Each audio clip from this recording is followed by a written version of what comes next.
Je vais, avec vous,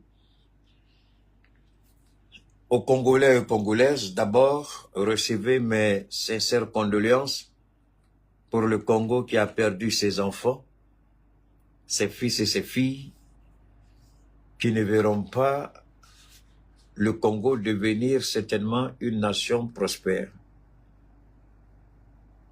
J'ai appris beaucoup sur le président Félix. J'ai appris sur le président actuel de la RDC.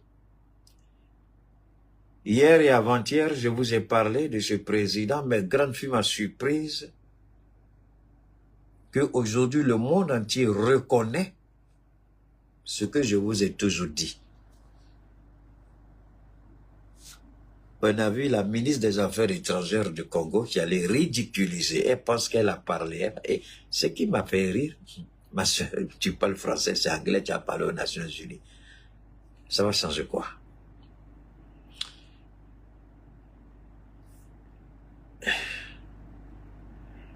Je ne parle pas parce que je vais soutenir Tshisekedi. Dieu seul est témoin, ce n'est pas mon intention. Il ne m'intéresse pas parce que je pense que c'est un président qui est lâche. Je répète, le président actuel de la RDC, c'est un lâche. Si c'est pour parler, je vous en prie, il sait parler. Il est très fort, il parle. Mais aujourd'hui, le monde entier est unanime sur une chose, c'est qu'il a trahi le peuple congolais. C'est ce que le monde dit. Il était à Davos, la rencontre des... Je vous ai parlé de Davos, non, où Donald Trump a pris la parole la semaine dernière. Il était là-bas. Il allait faire des grandes déclarations. Et ce que j'ai dit de Philippe, figurez-vous que c'est ce que la presse occidentale, je ne savais même pas, je vous jure au nom de Dieu, aujourd'hui j'ai vu ça, mais j'ai quelques éléments que je vais vous faire écouter. Merci Amen. Je suis perdu.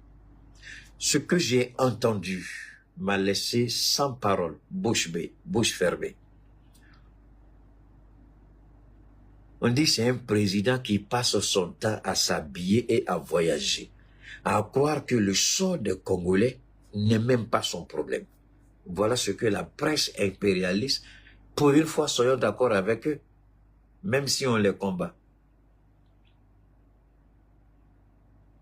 J'ai appris quelque chose sur Goma, sur le nord Kivu, le nord du Kivu, c'est ça? J'ai appris et j'ai des chiffres officiels à ma possession.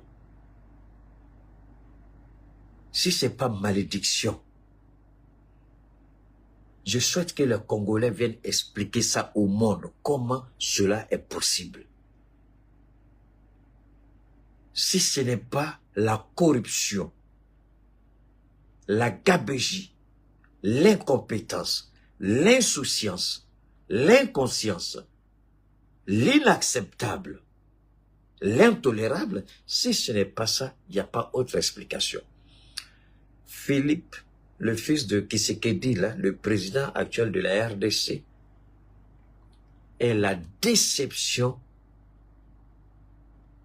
incarnée, la déception personnifiée.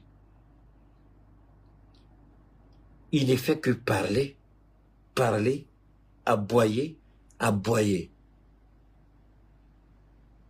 Un tigre qui n'a pas de dents, un chien qui n'a pas de griffes, qu'est-ce qu'il peut faire? Il est la honte de tous les Congolais, ce président-là. Je demande aux jeunes Congolais à Kinshasa qui se révoltent pour attaquer, je vous demande de réfléchir un peu. Asseyez-vous avec moi et réfléchissons ensemble. Mettons momentanément la colère de côté. Les cibles que vous attaquez, je peux dire ce sont des cibles légitimes. Mais il y a une cible beaucoup plus légitime que ces cibles-là. c'est votre président. Il ne fait que vous emballer avec des beaux discours. Mais il est incompétent et lâche. Je répète, il est incompétent et lâche. Il appelle les autres pour venir faire son palabre. Congolais, ce que vous ne savez pas, il a fait appel à des mercenaires de l'Europe de l'Est pour venir combattre en RDC. Oui. Je vais vous montrer les images des mercenaires. Dieu seul sait à combien il a payé chaque mercenaire. Mais pourquoi les mercenaires ont décidé de déposer les armes, traverser la frontière rwandaise et puis retourner dans leur pays? Pourquoi? Parce que leur travail, c'est ça. Ce sont des mercenaires.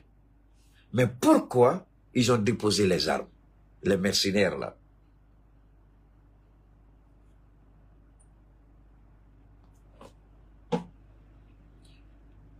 J'ai vu les images, j'étais dépassé. Et j'ai vu quelqu'un qui essaie de justifier ça. Je suis d'accord. Mais, avant de faire appel aux mercenaires pour venir faire toi ton palabre, quelle est ta place? Quelle est toi-même là? Quelle est ta place dans le combat? Qu'est-ce que tu fais? Ou qu'est-ce que tu as fait? On a vu les mercenaires en Ukraine. Est-ce que les mercenaires en Ukraine ont pu changer la donne sur le terrain? Non. À un moment donné, les mercenaires ont commencé à dire quoi? On ne va pas sacrifier notre vie pour ça. Qu'est-ce qui a fait échouer Kadhafi? Je passe mon temps à parler, mais j'ai l'impression qu'on a encore des présidents idiots sur cette terre-là, sur ce beau continent africain. Kadhafi a été tué parce que Kadhafi misait sur les mercenaires. Kadhafi a été liquidé parce que Kadhafi croyait que les autres qu'il payait gracieusement pouvaient défendre le drapeau libyen. C'est pourquoi Kadhafi a été liquidé. Les mercenaires ont déposé les armes, ils ont pris les armes qu'ils pouvaient, ils sont allés sur le marché noir, ils ont commencé à vendre ces armes-là. Ils ont disparu, ils sont partis. L'armée libyenne était à 70-80% des mercenaires, à part les officiers supérieurs qui étaient des Libyens, la plupart, les soldats de rang, les sous-officiers, c'était des mercenaires. Principalement les Touaregs là, du nord du Mali, du Niger, de la Mauritanie, des Algériens aussi. Il y avait toutes les nationalités dedans. Mais Philippe fait appel à des mercenaires pour défendre l'intégrité du territoire congolais. Réfléchissons ensemble comment cela peut fonctionner. Mais qui a poussé Philippe? Donc c'est pourquoi je dis aux jeunes Congolais, à Kinshasa, ceux qui sont en train de tout détruire et tout casser, pourquoi vous ne demandez pas à être enrôlés dans l'armée? Parce que vous êtes fâchés, vous voulez préserver le Congo, mais personne ne préservera le Congo pour vous.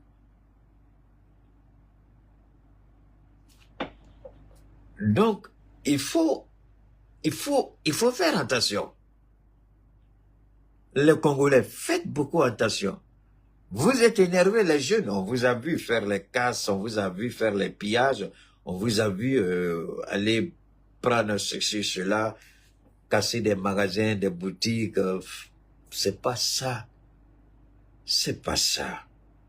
C'est pas ça. C'est pas de ça qu'il s'agit. Vous voulez gagner ce combat-là? Faites comme les Maliens, comme les Burkinabés. J'ai vu un groupe d'autodéfense aussi. Parce qu'il y a beaucoup de groupes d'autodéfense aussi au Congo. J'ai vu des groupes d'autodéfense.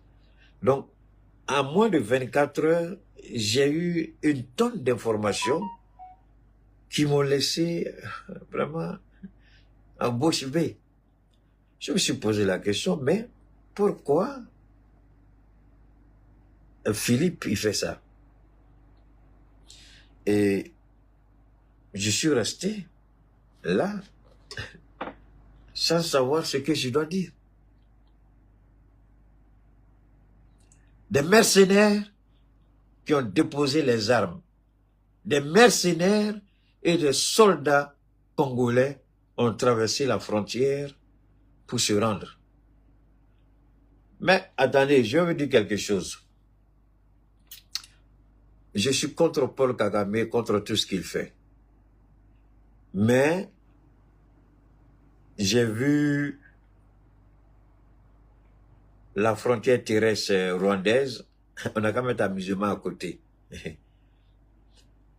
Le rebelle voyou de Kagame, là, on n'est pas d'accord avec lui à 90%.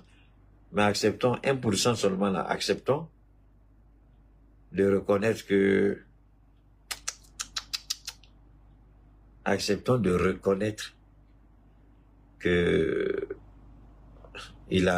sa frontière est de loin. La frontière terrestre n'a rien à voir avec les frontières terrestres que nous voyons à la CEDEAO. Hein. Même la Côte d'Ivoire qui se tape la poitrine. Attention, pour Kagame, c'est un idiot, c'est un voyou, c'est un criminel de guerre. C'est un meurtrier, on est d'accord sur tout ça. Mais quand vous regardez la frontière terrestre du Rwanda, vous avez l'impression que vous êtes à l'aéroport. Combien de nos pays, même à AES où on fait un combat dans la carte de la vérité, j'ai voyagé dans les frontières. Souvent, je prenais le car pour voir un peu les réalités du terrain. Nos frontières, quand vous arrivez là-bas, ça fait rire. Bon, passons, ça c'est juste... oh là là, je dois faire... j'atteins un élément important. Ça met du temps pour revenir là. On va attendre un peu, hein, le temps que toutes les informations montent à la surface. Alors, des mercenaires de l'Europe de l'Est ont été invités par le président pour défendre les couleurs du Congo. Alors qu'il y a des jeunes Congolais, certainement qui sont prêts pour aller au front. Mais le seul problème, ce que j'ai entendu dans mes recherches, ce qu'on m'a dit, ce que j'ai vu, c'est qui est en train de détruire la RDC. Il paraîtrait que c'est pourquoi je comprends pourquoi le ministre d'État, le ministre de la Justice de la RDC a demandé que la corruption, les vols des deniers publics soient considérés au même titre pénal, hein, comme un crime commis par les... Comment on appelle les jeunes gens qui tuent en RDC là? Les... j'ai oublié le nom des petits voyous là, qu'il a commencé à traquer là. Il dit, il faut que tous ceux qui vont commettre des crimes à ce niveau-là, parce qu'il a expliqué lui-même, il dit lui-même, ils ont essayé de l'entraîner dans leur jeu. Les ministres qui changent de véhicule chaque année, ils ont une nouvelle voiture. Lui, il dit, depuis qu'il est nommé ministre, il a gardé le même véhicule, mais ses collègues ministres ont changé au moins 2 ou 3 fois leur véhicule. Lui, il a toujours la même voiture. Et les gens ont voulu l'entraîner dans leur jeu. Il dit qu'il n'a jamais accès. Les Kuluna, merci beaucoup, Sungalo. Les Kuluna. Il dit, il faut, de la même manière que les Kuluna, c'est la peine de mort, il faut que les voleurs des deniers publics soient aussi condamnés à des peines de mort. Et je comprends pourquoi il a dit ça, parce que je m'étais posé la question, mais j'ai dit, mais pourquoi il dit ça? C'est aujourd'hui, en écoutant, que je me suis rendu compte que le Congo ne peut pas et ne gagnera pas cette guerre face au Rwanda. Arrêtons de nous blaguer. Cela ne m'empêchera pas de parler. Cela ne m'empêchera pas de faire le combat pour le Congo. Mais le Congo ne gagnera pas cette guerre. Je vous dis pourquoi. Quand vous êtes corrompu jusqu'à un certain niveau, impossible, la guerre, vous ne la gagnerez jamais. C'est ce qu'on a vu avec Poutine à un moment donné. Pourquoi Wagner s'était révolté sur le terrain en Ukraine? Ils ont dit que l'armée russe, que les officiers supérieurs sont corrompus. Ça a amené Poutine à réévaluer. Il n'a pas fait publiquement, mais en bas, il a travaillé sur toute la ligne. Par rapport aux revendications de Wagner, il a compris qu'il y avait légitimité, mais il n'a pas apprécié l'attitude de l'autre. Mais Prigojine, il n'a pas apprécié, mais il a compris que le monsieur pointait du doigt, c'était une réalité. En Ukraine, Pourquoi les Américains veulent plus? Ils ont décidé d'arrêter parce que la corruption a atteint un niveau incommensurable. Ce sont les armes de l'Union européenne, ce sont les armes de l'OTAN données à l'Ukraine qui se retrouvent dans le Sahel ici. Ibrahim l'a dénoncé en Russie. Les armes que l'OTAN donne, que les Américains donnent, ce sont les mêmes armes qu'on retrouve entre les mains de Boko Haram et les autres terroristes. Mais pour que cela arrive, il faut que l'administration soit corrompue. Vous comprenez la haine d'Alassane Ouattara? Parce qu'il a un gouvernement pourri et corrompu. Et la seule façon pour lui de se maintenir au pouvoir, c'est la terreur. C'est tout. Et quand nous sommes arrivés au pouvoir, au sein de l'AES, notre combat dans les 3 pays, ça a été d'abord de nettoyer la corruption. On n'a pas fini 100%, mais beaucoup a été fait et beaucoup reste à faire. Alors, tant que Tshisekedi, là, le petit, là, il ne comprendra pas, il va sacrifier la vie des Congolais pour rien. Puisqu'il a une administration corrompue et pourrie. Et c'est sur ça que Paul Kagame est en train de surfer. Et c'est sur ça. Sinon, je voudrais que vous m'expliquiez. Le Rwanda fait 26 000 km². Vous avez bien compris. 26 000, à peu près 27 000 km². 14 millions d'habitants. La RDC, plus de 2 millions de km², 100 et quelques millions d'habitants. Armée, le Rwanda, c'est 33 000 militaires. La RDC, c'est 134 000. Expliquez-moi. J'ai du mal à comprendre ici la mathématique. J'ai du mal à comprendre ça ici. Expliquez-moi, parce que là, moi, je suis perdu. Il a le triple, non, le quadruple de l'armée. Non. Il a 5 fois plus. Eux, c'est 33 000. Lui, il a 134 000. Donc, entre 4,5 et 5 fois plus. Comment Kagame arrive alors à appuyer le M23 qui a déjà contrôlé Goma? Ils sont assis à Goma. Ils ont pris le contrôle de tous les lieux stratégiques de Goma. Ils ont tout récupéré. Et ce n'est pas tout. Ils disent qu'ils vont continuer jusqu'à Kinshasa. Et ça nous fait revivre quoi? Laurent Désiré Kabila. Le M23 dit qu'il ne s'arrêtera pas. Ils vont le forcer à négocier. Ils vont commencer à prendre les grandes villes jusqu'à ce qu'ils soient d'accord. On va où? On va où avec ça? Quel genre de président? On n'est pas fatigué d'avoir ce genre de président?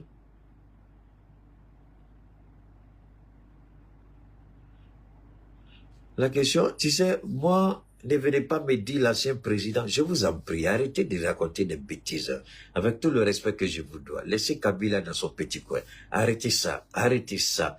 C'est hier que Tshisekedi a été, c'est hier que Tshisekedi a gagné les élections.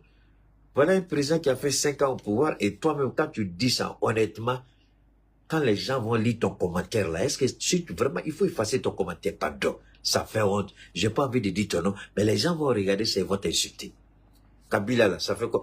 Et qui c'est qui dit là? Il n'est pas son 2e mandat. Tu n'as même pas. Il faut avoir. Il y a des choses, on doit avoir quand même la probité morale de ne pas écrire certaines choses. On doit avoir honte d'écrire certaines choses. Même si les commentaires sont libres, il faut avoir honte d'écrire ça, mon ami. Il a son 2e mandat. Qu'est-ce que Kabila a fait pendant le 1er mandat qui n'a pas compris? Pendant 5 ans, il a géré le pays. Qu'est-ce qu'il n'a pas compris pendant 5 ans? Quel genre de président il est? Il n'a pas un service de renseignement? Quand on vous dit que l'efficacité d'un président là, demeure entre les mains du renseignement, là, vous croyez que les Américains sont bêtes quand ils ont rendu la CIA l'une des organisations les plus puissantes au monde? Celui qui contrôle l'information, il a le pouvoir. Ça fait... Attendez, Kabila là, j'ai dit Kabila, le président qui est là, il n'a pas un service de renseignement. Alors, Congolais, je vais vous parler Congolais, je vais vous parler franchement. Votre président, c'est une menace pour votre sécurité. C'est pas le M23, c'est pas Paul Kagame. Votre président, le président Félix Lala, Je sais pas si c'est Philippe ou Félix, qui c'est qui dit là. Le président actuel, c'est une menace pour la sécurité du Congo. Alors, j'espère que j'ai... Bon, on va essayer de remonter. On va essayer de revenir. Alors, on va écouter ça d'abord. Je vais vous faire écouter ceci, et puis on va continuer.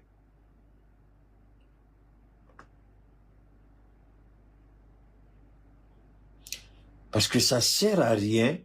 Moi, j'ai... Donnez-moi une seconde, s'il vous plaît. Voilà. Oh là là.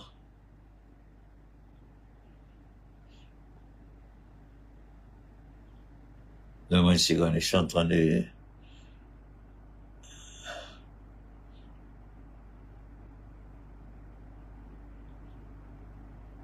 OK. Ouf. Voilà. Permettez-moi, hein. Oh là là, c'est pas vrai.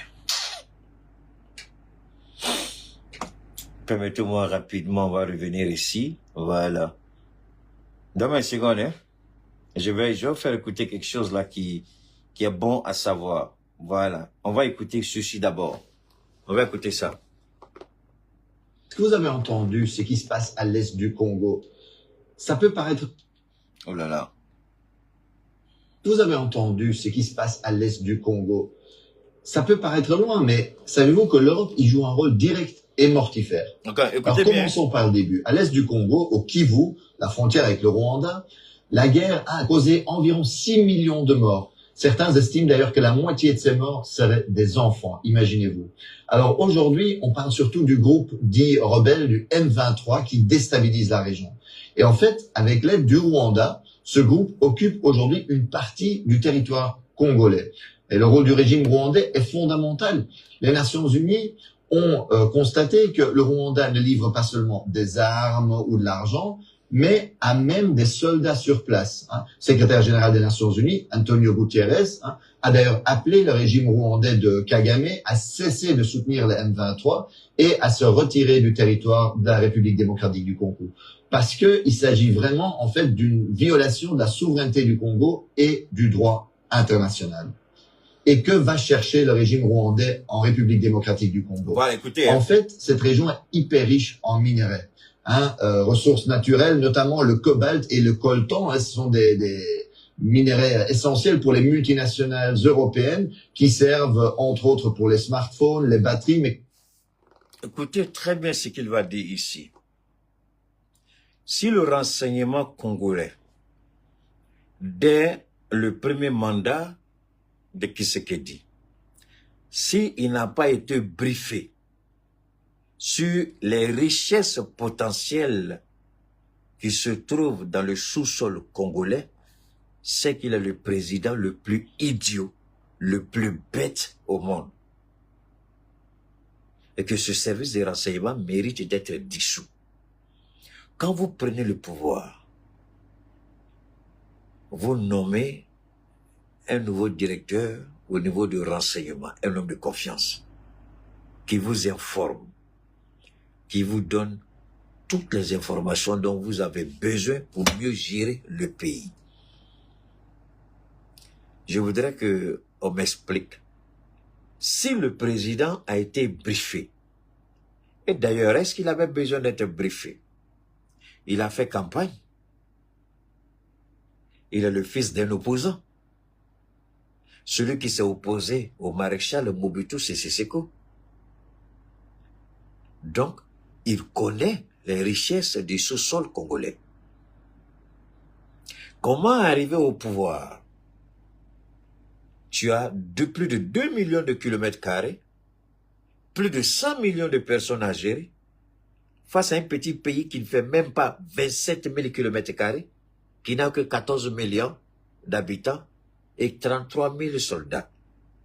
Et toi, tu es incapable. Et je vois les jeunes Congolais, je suis sûr que Congolais, vous n'avez pas toutes ces informations. Si tu demandes à des Congolais, Ils vont penser que le Rwanda est aussi balèze que la RDC. C'est faux. Ils n'ont que 30 000 soldats. Vous avez plus de 100 000 soldats. Vous pouvez, c'est-à-dire que vous envoyez la moitié de vos soldats, ils peuvent envahir tout le Rwanda. Mais expliquez aux Congolais, Monsieur le Président, qu'est-ce qui n'a pas marché? Quel est votre problème? Pourquoi les Congolais doivent mourir par votre incompétence, votre insouciance et votre insatiabilité de vouloir paraître, parler, s'habiller, parler, parler? Votre vie s'arrête à ça, parler et vous habiller. Est-ce que vous avez... Alors, moi, je ne fais que vous dire ici. Après, je vais vous faire écouter des journalistes qui disent que ce président n'a aucun intérêt en ce qui concerne son propre peuple. Il s'en fout. Sinon, il a les moyens de renverser la tendance. Dès la première prise de pouvoir, pendant son premier mandat, s'il avait pris le soin de renforcer son armée, équiper son armée, militariser véritablement la RDC, le Rwanda ne se serait jamais avisé à faire ce qu'elle est en train de faire. Ou du moins ce qu'il est en train de faire. Merci, c'est un traître. J'ai pas fini. Regardez l'Iran. On va s'arrêter un peu. Sur 3 pays. Les Congolais, là, vous qui allez casser boutique des gens, les ambassades, là, vous faites preuve d'immaturité. Et vous êtes manipulés par les politiciens. Pour empêcher le peuple de voir l'échec pathétique du président. Oui, ça aussi, ça existe. Hein. Ça, je vous dis que je suis désolé de vous le dire, mais je suis politicien, je vous en prie. Je ne suis pas de la dernière, je ne suis pas né de... je ne suis pas né hier nuit. J'ai fait et je continue. Je suis stratège quand même dans le domaine politique. Ce qu'on appelle la diversion, je suis trop fort dedans. La diversion, c'est ça. Ce que nous voyons à Kinshasa, c'est la diversion provoquée par certains ministres et certains collaborateurs pour ne pas que le peuple demande des comptes au président. C'est la diversion. J'en sais quelque chose, puisque je suis politicien. Je n'ai pas besoin d'un poste politique, mais je fais la politique sans vouloir accéder à un poste politique. Ma politique, c'est d'inciter à la réflexion, à la prise de conscience, à l'éveil de la conscience, à l'affirmation de soi. C'est là tout le sens de ma politique. Mais un poste bureaucratique, politicien, que Dieu m'en préserve, que Dieu ne m'en fasse jamais cadeau parce que je n'en veux pas. J'ai toujours prié, j'ai demandé à Dieu, je ne veux pas travailler pour quelqu'un, je ne veux pas être à côté de quelqu'un qui sera mon patron. Donc jusque-là, Dieu ne fait qu'exaucer ce que je lui ai demandé et j'en suis fier. Je vous jure au nom de Dieu, si je voulais travailler dans l'arène politique, vous croyez que le capitaine m'aurait refusé si je lui propose mes services? Ou le général, les deux, vous croyez qu'ils allaient me refuser? Je vous dis toujours, je fais souvent pour être violent dans le langage, pour éviter même que les gens daignent même m'approcher avec une proposition. Ça, c'est fait exprès. Voilà pourquoi je vous dis, je ne suis pas journaliste. Donc, je fais exprès pour dire bâtard, pour que, président Simi, c'est Keïta tu as appelé, lui qui insulte les gens sur le réseau là. Donc, le président même va même pas avoir une idée même de m'appeler. Tout ça se fait à dessein, c'est fait de façon volontaire. Je fais exprès. Parce que je ne veux pas être à côté d'eux. Je veux rester dans le peuple. Le poisson hors de l'eau, comme l'a dit Oufoué, même si je ne suis pas d'accord avec lui, le capitaine hors de l'eau n'est rien.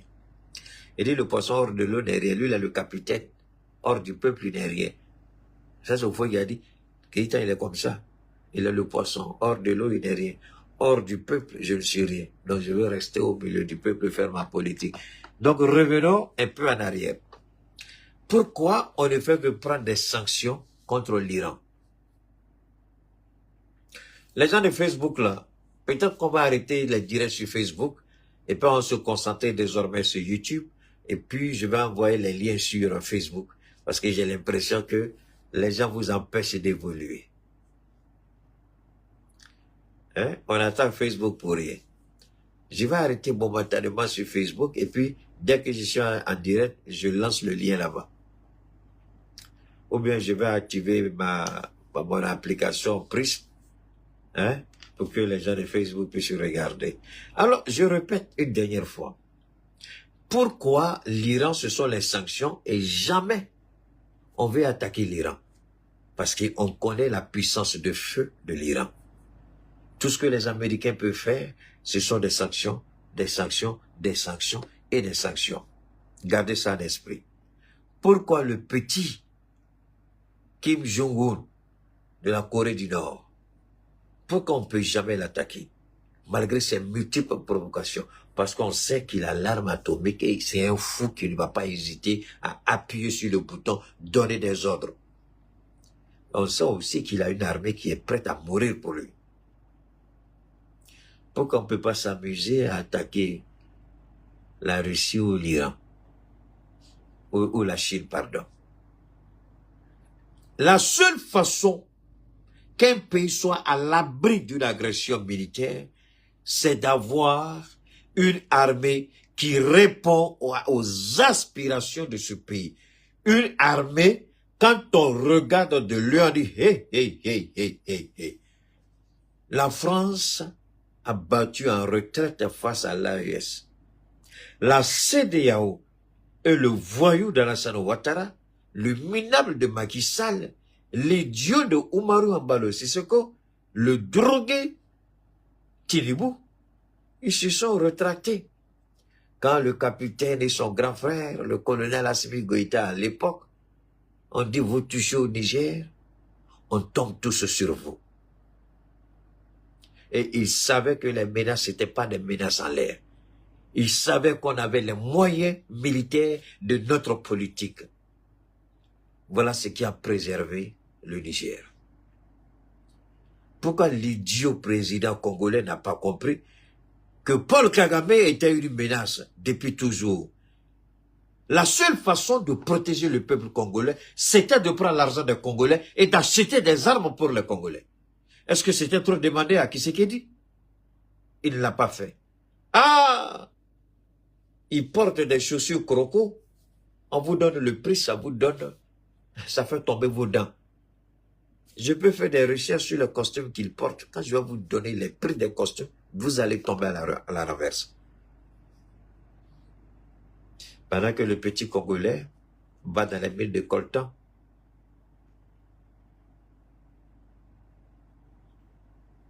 de cobalt, mains nues, pieds nus. Et puis attention, quand ils vont dans ces mines-là, vous croyez qu'ils vendent le coltan là et l'autre minéral là, vous croyez que c'est à qui ils vendent? C'est aux gens j'ai regardé un reportage direct, ça c'est le M23 a permis à un journaliste, je ne sais pas c'est quelle télévision française là, le gars il allait, ce sont les enfants. Quand les enfants vont, et puis c'est pas tout le monde, hein. Arrivé à un moment donné, on leur a dit d'éteindre leur caméra. Mais comme ils sont malins, c'est leur travail, souvent ils ont les caméras cachées, embarquées. C'est-à-dire, votre bouton là, le bouton ici, le bouton que j'ai ici, vous voyez que c'est un bouton, mais en réalité, c'est pas un bouton, c'est une caméra. Très souvent, c'est ce que les journalistes portent. Ou les stylos qu'ils mettent ici, vous croyez que c'est un stylo, c'est pas un stylo, il y a une caméra qui est dans le stylo. Donc, les gens filment avec ça. Donc, vous allez voir le gros caméra, elle va déposer, mais il y a. Est-ce que vous voyez? Donc, pour nous, il y a un petit bâtard qui est là, je vais l'enlever, mon frère. C'est mon direct. Voilà. Idiot. Il faut partir. Alors, donc,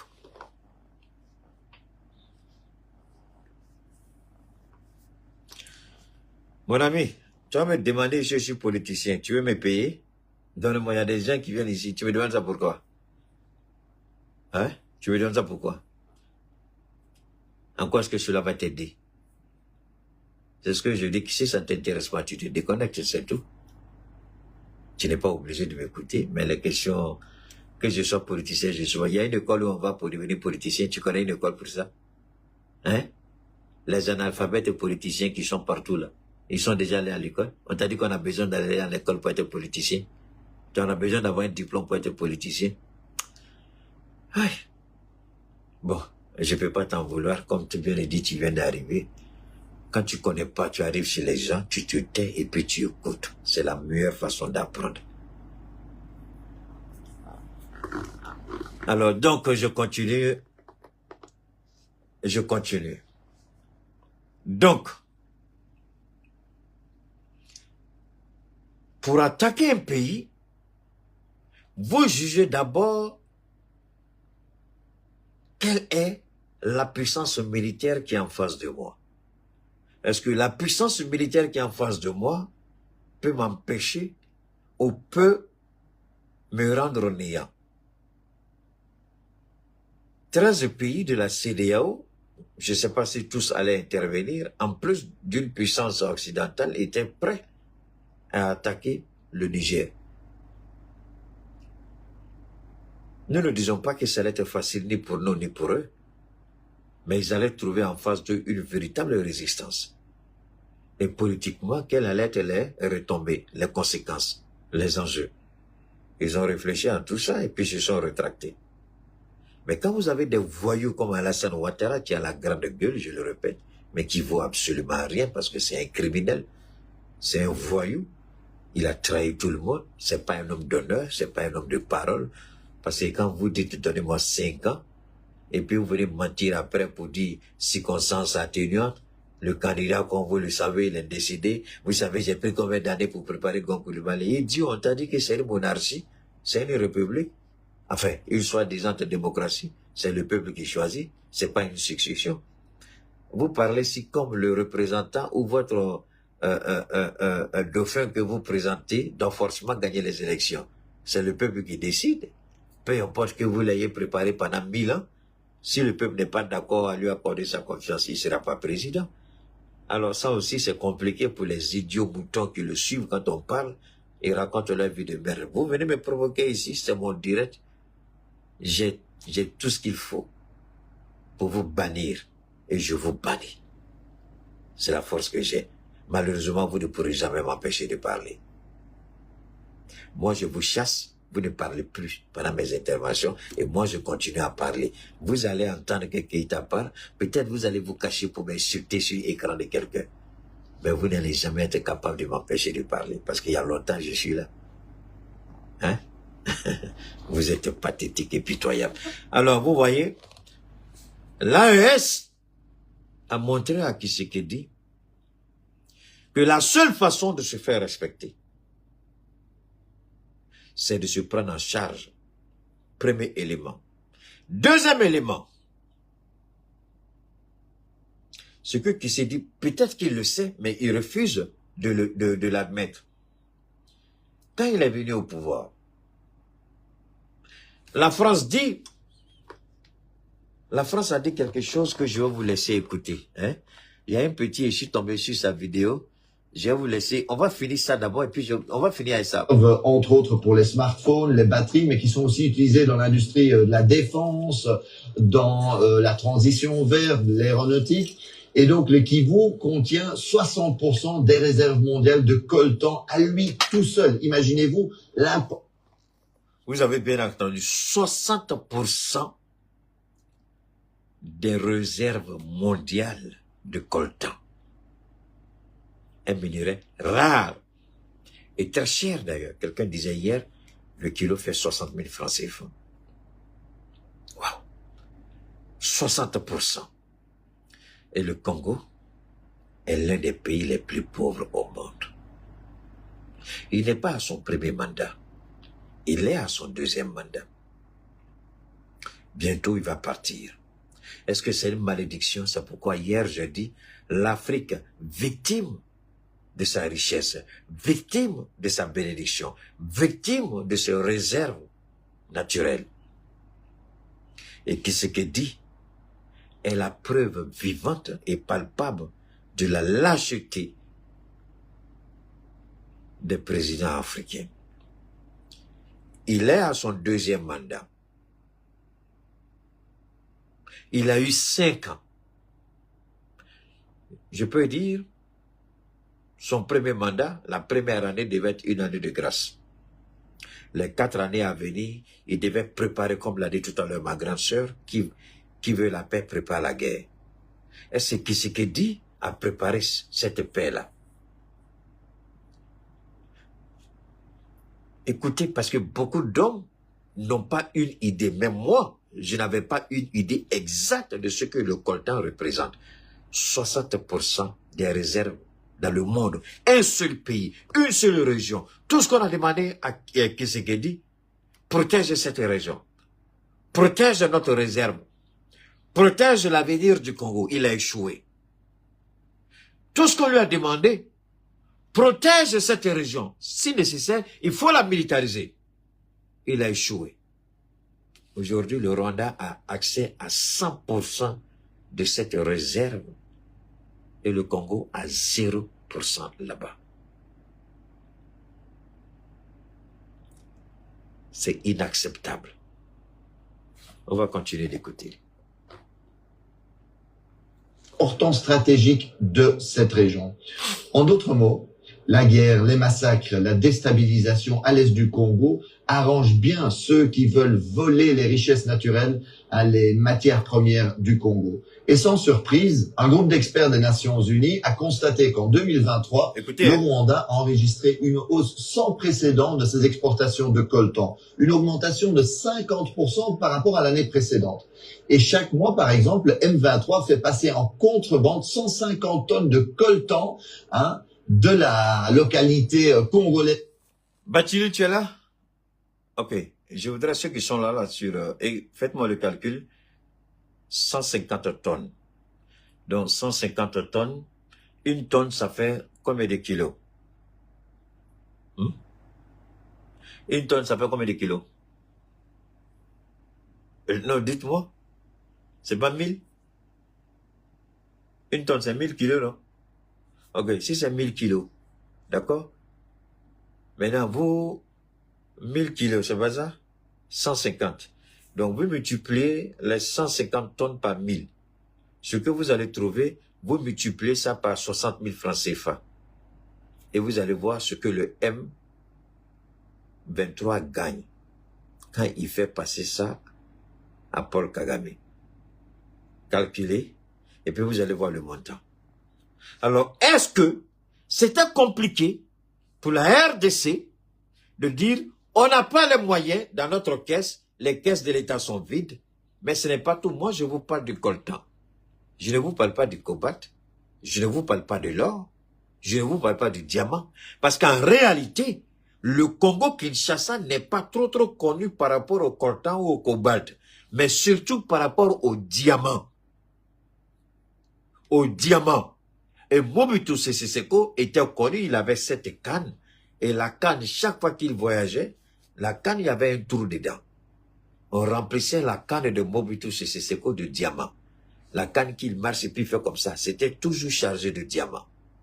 1000 kilos, vous multipliez par les 150 000 tonnes, et puis vous multipliez par les 60 000, même si vous les 50 000, pour voir une idée de l'argent que cela fait. Donc, Mobutu, le Zaire n'était pas connu par rapport au coltan. C'est tout récemment qu'on parle avec l'histoire de Kabila là. C'est quand Kabila on a commencé à parler de coltan. Mais au temps de Mobutu, c'est ce qu'on parlait pas de coltan, on parlait pas de cobalt, on parlait pas d'uranium, on parlait pas d'or, on parlait de diamants. Et la plupart des Maliens qui étaient installés là-bas, on les appelait les diamantaires. Ceux qui faisaient le business du diamant. Le Zaïre était connu de notre jeune âge. Tout le monde, on voyait le Zaïre comme le pays où il y a diamant. Tout le monde marche sur le diamant. C'est comme ça que nous, on a vu le Zaïre. Alors, venez nous dire aujourd'hui que quelqu'un qui a passé sa vie derrière son papa opposant, qui est au courant de ce que représente cette région de Kivu, comment il peut venir s'asseoir au pouvoir? Et c'est ce qu'ils ont dit. Après, je vais vous faire écouter ça. Il y a des éléments que vous devez écouter. On ne peut pas accepter. On ne peut pas accepter. Moi, personnellement, je suis outré. Vraiment, dépassés par l'attitude du président. Quand Ibrahim est arrivé au pouvoir, Ibrahim aujourd'hui force l'admiration. Assimi Goïta force l'admiration. Pardon. Le général Tiani force l'admiration. Pourquoi? Ils ont fait preuve de génie, preuve de créativité. Quand ils sont arrivés, il y avait la corruption, les caisses étaient vides, il y avait les sanctions à gauche, à droite. Et c'est pendant les sanctions que nous avons équipé nos armées. C'est pendant les sanctions que nous sommes devenus des pays respectés, respectables et créés. C'est pendant les sanctions. On a trouvé les moyens pour nous équiper. Mais attendez, il y a quelque chose de rigolo ici, je vous en prie. Il y a quelque chose de rigolo. Est-ce que vous savez que la France est le premier partenaire du Congo? Donc, c'est devant la France dont le président a la sale gueule puante qui parle, qui gueule, mais qui ne retient rien. Donc, quel est le rôle de la France dans la chute de Goma? Parce que Goma est tombé. Goma est tombé. Goma est entre les mains du Rwanda et du M23. Goma n'est plus contrôlé par la RDC. Et le M23 est en train de faire mouvement vers la deuxième grande ville. Cela nous rappelle la montée fulgurante de Laurent Désiré Kabila. L'armée congolaise est en train de déposer les armes et fuir le combat. C'est ce à quoi on assiste aujourd'hui. Les gens vont, et ce qui est grave, j'aurais appris que la Russie aurait proposé d'arrêter l'avancée du M23 en déployant tout de suite les moyens conséquents et les hommes pour appuyer l'armée congolaise, pour stabiliser la situation, et que le président aurait refusé parce qu'il a un accord avec l'Union européenne, il a un accord avec peut-être l'OTAN, peut-être avec la France. Merci Paul Ernaud. Merci. C'est mauvais. C'est pas bon. Donc, la France qui sait que la Russie veut venir en aide à la RDC, dit au président de ne pas accepter l'aide de la Russie. Mais qui est en train de mourir aujourd'hui? Qui est en train de mourir aujourd'hui? Ce sont des Congolais. Et l'idiot du président, il passe son temps à faire pondre des discours. Ça fait 2 ou 3 jours. Tous les jours, il sort à la télé et puis il parle maintenant. Il veut que la population sorte pour se sacrifier. C'est pas ça?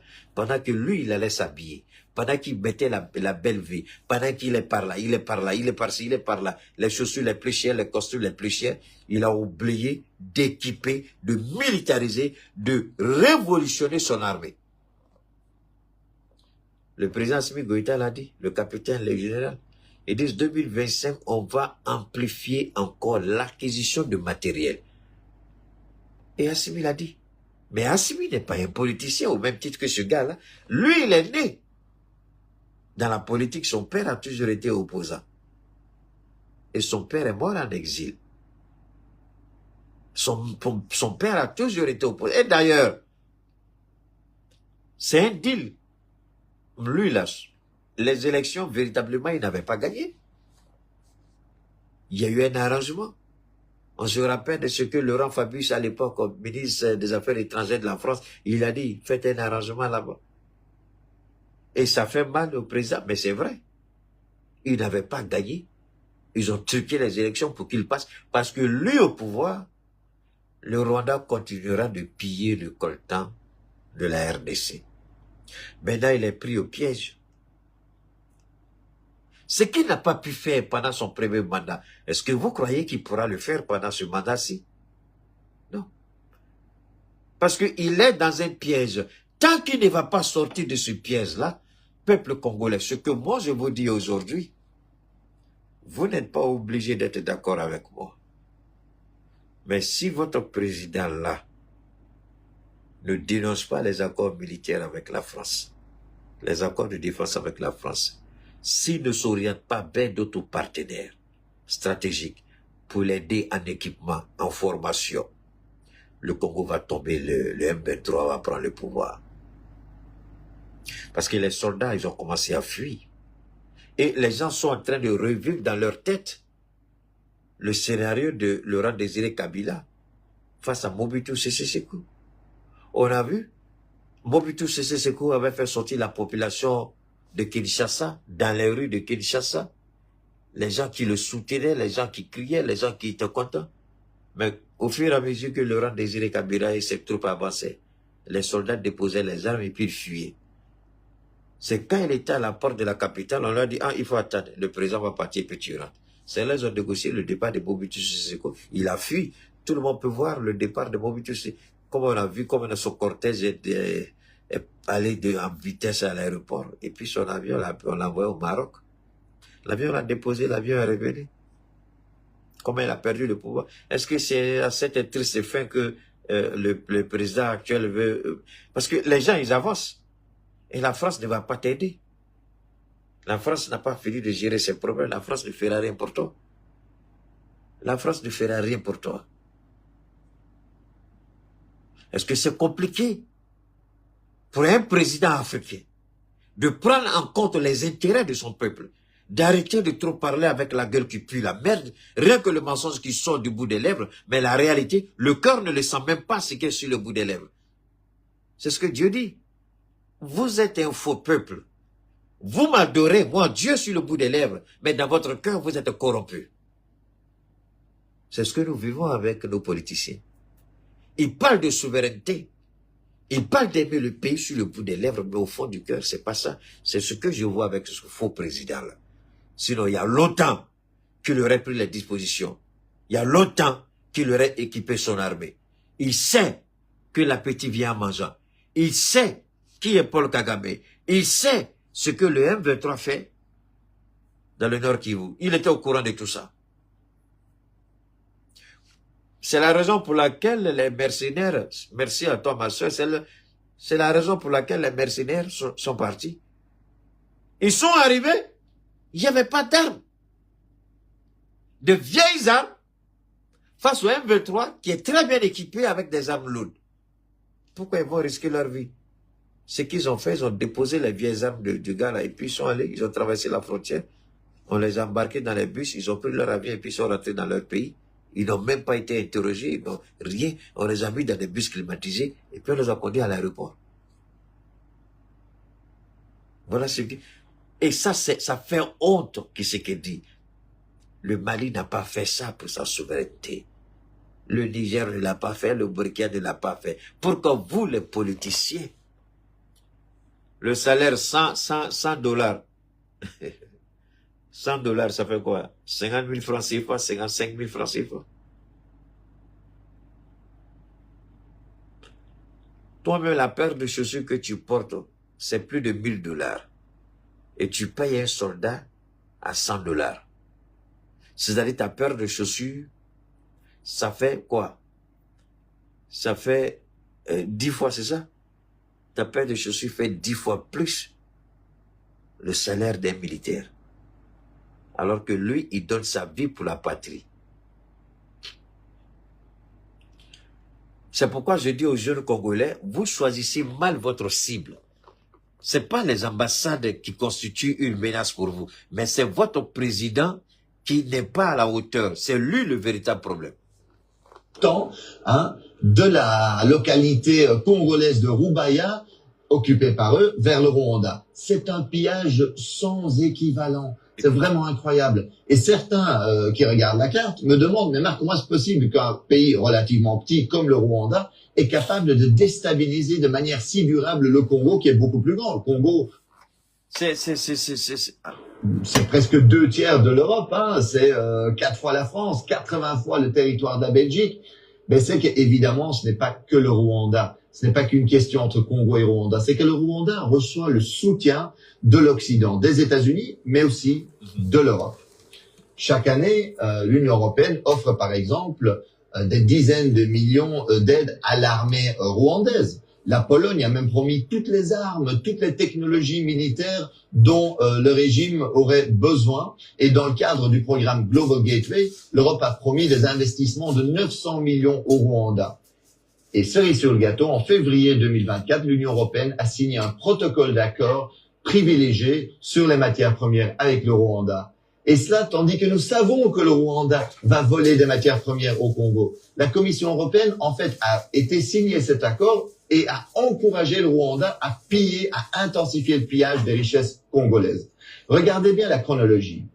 En fait, en février 2024, la Commission européenne va signer cet accord sur les matières premières avec le Rwanda. Et à peine 2 mois plus tard, en avril 2024, le M23 occupe la localité de Rubaya, qui représente 15% de la production mondiale de coltan, minerai stratégique. Chaque mois, aujourd'hui, 150 tonnes de coltan passent de là-bas vers le Rwanda, dans les mains, sans doute, de multinationales. Le vol et le pillage, c'est ça l'impérialisme concrètement aujourd'hui. Et d'ailleurs, il y en a qui rêvent d'occuper durablement l'Est du Congo en coupant le Congo en petits bouts. C'est ce qu'on appelle communément la balkanisation, pour mieux voler les richesses et les ressources du Congo au profit des multinationales occidentales. Dans le Financial Times, l'expert Jason Stearns est clair. Cette guerre pourrait se terminer relativement rapidement. Il rappelle qu'en 2012, en fait, le M23 avait été battu. Et c'était pas seulement à cause de l'action de l'armée congolaise et de ses alliés du Sud, qui avaient battu militairement le M23. C'est aussi parce que les soutiens internationaux du régime rwandais avaient... Ici, quand vous écoutez, c'est ce que hier, par la grâce de Dieu, nous avions développé hier en disant que c'est l'Union européenne qui finance la machine de guerre de Paul Kagame, c'est-à-dire le M23, c'est-à-dire le mouvement du 23 mars. Ils ont été battus une première fois parce que les gens avaient coupé les ressources à Paul Kagame et ils n'avaient pas les moyens de continuer à soutenir financièrement cette rébellion. Ces mercenaires, ces criminels, ces terroristes. Aujourd'hui, Paul Kagame, l'argent coule un peu de partout. Comment quelqu'un qui va vendre le coltan? Vous avez entendu? Alors qu'on sait que la quantité qu'il vend, il ne peut pas avoir cette quantité-là sur son territoire. Et aujourd'hui, avec la même mise de... Permettez-moi, je suis en train de chercher un autre élément. Je vais vous faire écouter ça aussi. Parce que ça, il sera intéressant que vous écoutiez ça. On va écouter cet élément-là aussi. Depuis dimanche, en République démocratique du Congo, la ville de Goma est devenue le théâtre de violents affrontements entre les forces armées congolaises et le M23. C'est une milice armée soutenue, selon l'ONU, par le Rwanda. La chute imminente de cette ville du Nord Kivu, qui abrite de nombreux réfugiés ayant fui les conflits de la région, marque un tournant décisif dans ce conflit. Bonjour Sonia Rollet. Bonjour. Merci d'être là. Vous êtes journaliste chez Reuters Le Monde et spécialiste notamment de cette région. Alors il faut un peu nous expliquer ce qu'est le M23 et aussi ce qu'est le Nord Kivu, puisque c'est une région compliquée à décrypter. Alors d'abord le Nord Kivu peut-être, c'est l'est de la République démocratique du Congo. C'est une zone qui est riche en minerais et qui est en conflit depuis maintenant 30 ans. Puisqu'il y a eu d'abord des guerres et ensuite normalement les guerres se sont terminées, mais ça a continué.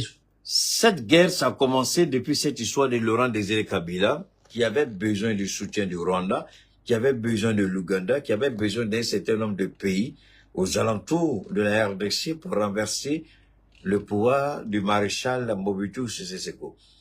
Vous savez, la politique nous apprend un certain nombre de choses. Si on ne sait pas tirer les leçons de ce qui nous arrive, alors là, il y a un sérieux problème. Donc, il y a un élément que je vais vous faire écouter, mais je vais vous amener ici d'abord. Il y a un petit élément que je pensais que j'avais. Il y a un petit là, j'ai regardé quelque chose d'extraordinaire sur son...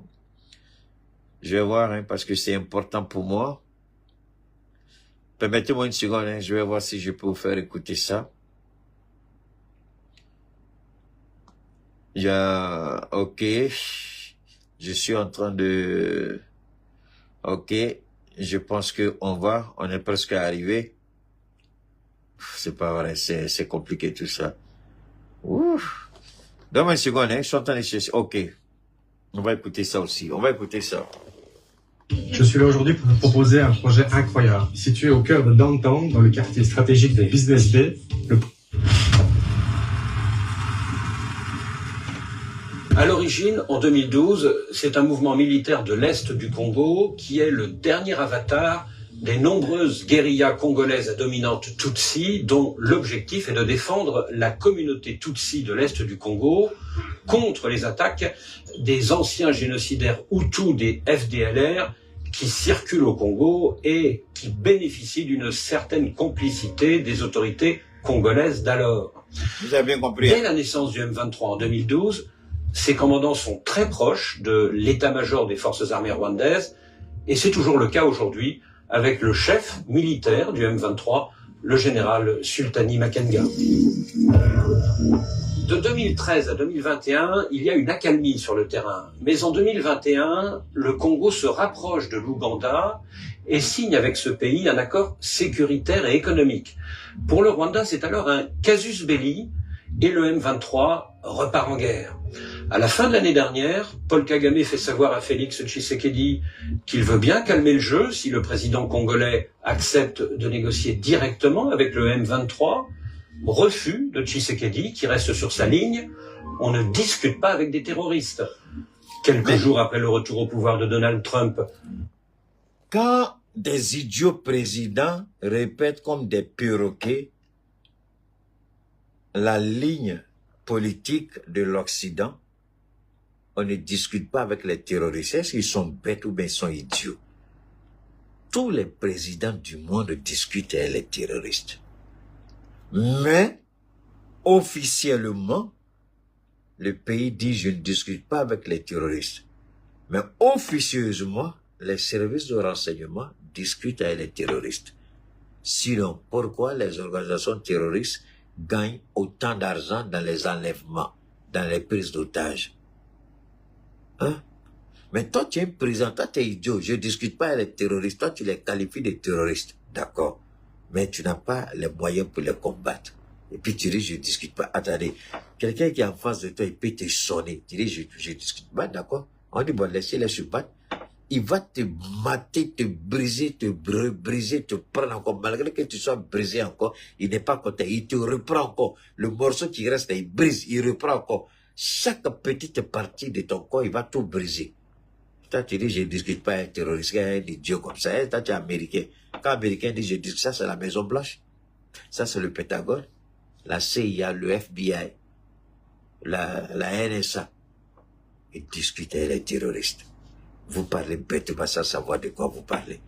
Vous répétez comme des perroquets ce que le blanc dit. Est-ce qu'on t'a dit que la CIA ne discute pas avec les terroristes? On t'a dit que le FBI ne discute pas avec les terroristes? Mais Barack Obama, Donald Trump, tous les présents à la Maison Blanche, c'est la Maison Blanche qui officiellement ne discute pas avec les terroristes. Attendez, cet idiot de président de Tshisekedi là, qui a fait libérer les otages israéliens entre les mains de Hamas? Le Hamas est considéré comme quoi? Comme une organisation terroriste. Mais ils ont discuté, non? Il n'y a pas des otages qui ont été libérés? La semaine dernière, combien d'otages ont été libérés? Les Israéliens. Dès la prise du pouvoir de Donald Trump. Il y a 3 jeunes dames qui ont été libérées. Après, il y a eu d'autres personnes qui... Mais le Hamas est considéré comme une organisation terroriste. Alors, comment, on a quand même expliqué comment ces terroristes ont été libérés? C'est parce qu'il y a une négociation. Toi, tu n'as aucun moyen. Tu n'as pas de marge de manœuvre. Tu n'as aucune force. Tu n'as pas d'armée. Tu vas recruter mercenaires. Je ne dis pas être terroriste. Est-ce que ton armée n'a pas été dit devant le M23? Malgré que vous soyez... Attendez. Toi, tu as plus de 130 000. Et puis, le M23, là, ils ne valent même pas 10 000. Et puis, tu ne peux pas les battre, etc. Je dis que je ne suis pas un terroriste, d'accord. Ils ont pris maintenant Goma, tu as fait quoi? Est-ce que tu as les moyens de les faire sortir de Goma? Tu n'as pas les moyens. Malheureusement, tes soldats sont en train de déposer les armes et puis fuir. Alors, voilà. Le M23 attaque Goma en espérant sans doute une certaine tolérance de la part de l'Américain qui ne cache pas ses propres visées impérialistes. Officiellement, c'est pour neutraliser les anciens génocidaires Hutus des FDLR qui sévissent toujours dans l'est du Congo. Mais économiquement, cette région du Congo est très riche en or et en coltan, ce minerai stratégique pour les équipements électroniques, notamment dans la téléphonie, l'aéronautique et les missiles. Et puis politiquement, cette offensive sur Goma... Ouais, les soldats à côté des... des M23, ce sont les officiers de l'armée rwandaise. Vous pouvez voir le drapeau du Rwanda même sur... alors, les gens sont en train de... Je vais vous faire écouter ceci. Il y a une partie que je voudrais partager avec vous. J'espère bien que je ne me trompe pas. Attendez, hein, il y a... Ça, c'est Le Monde, c'est pas ça. Ok. Il y a un élément là, il y a une partie importante que je voudrais partager avec vous. J'espère qu'on pourra le faire. Ok, je pense que c'est ici. Voilà, c'est ici. Ok, on va écouter ça aussi. Depuis dimanche, en République démocratique du Non, Congo, c'est la pas ville ça. de Goma est devenue le théâtre de violents affrontements entre les forces armées Non, congolaises et c'est le pas M23. ça. Permettez-moi, c'est pas ça, c'est pas celui-ci. Je crois que ça doit être là. Voilà, c'est ici. Je pense bien. Poste frontière de Gisenyi au Rwanda. Ces hommes que l'on voit arriver sont des combattants du M23. Ils sont nombreux à être déployés ici, sur cette frontière stratégique, aux côtés des militaires rwandais. Des soldats bien armés, reconnaissables aux écussons qu'ils arborent sur leurs uniformes. Au poste frontière, les va-et-vient continuent. Un flux d'hommes, de femmes et d'enfants quitte la RDC et passe au Rwanda. Ici, c'est entre autres le personnel de la Banque mondiale. Mais les civils ne sont pas les seuls à quitter Goma et ses environs. Plusieurs dizaines de soldats roumains appartenant à une société militaire privée sont aussi à Gisenyi. Des paramilitaires contractés. Voilà, c'est de ceux-là que je parlais tantôt. Je vous permets de voir l'image. Les voilà ici. Ça, c'est... Voilà. Vous pouvez voir l'image. Les voilà ici. Ça, ce sont les mercenaires. Hein? Ça sont les mercenaires que le président, là, le plaisantin, là, congolais, il allait recruter. Et les gens, là, ils ont déposé les armes. Ils sont allés à la frontière rwandaise. Et puis, ils ont demandé à rentrer chez eux. Voilà. Voilà ces gens-là ici. Ils sont là. Ils ont les Roumains, là. Quelqu'un a écrit tout à l'heure des Roumains. Ils ont déposé les armes. Alors, pourquoi ils ont déposé les armes? Parce que tout simplement, vous allez voir que ce qui leur a été dit, c'est pas ça quand ils sont arrivés sur le terrain. Bon, il appartient au président. Il y a un truc important que il y a un...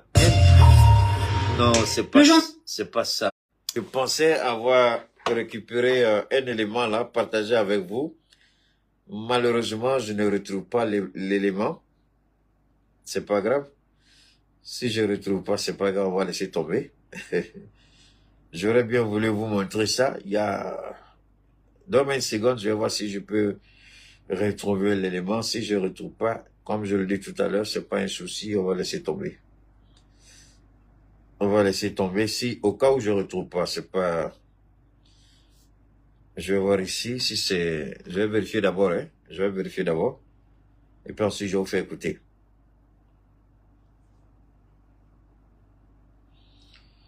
Non, c'est pas ici.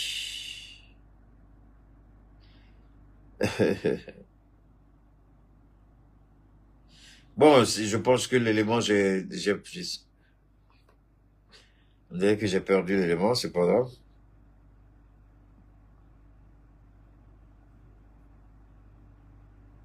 Voilà, c'est pas ça. Donne-moi une seconde, ils sont en train de chercher un élément là, que je voudrais partager avec vous, je vous en prie. Encore une seconde. Voilà, je crois que c'est ici. J'ai trouvé l'élément, mais je ne sais pas maintenant. Une seconde.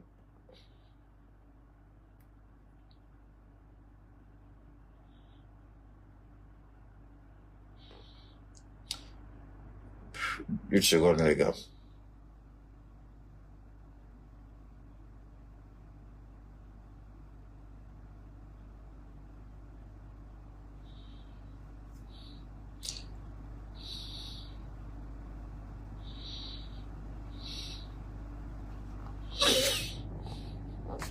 Bon, je retrouve pas l'élément. Attends, je vois.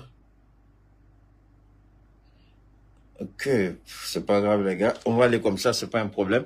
Alors, l'élément que je voulais vous faire écouter, dans cet élément-là, la RDC,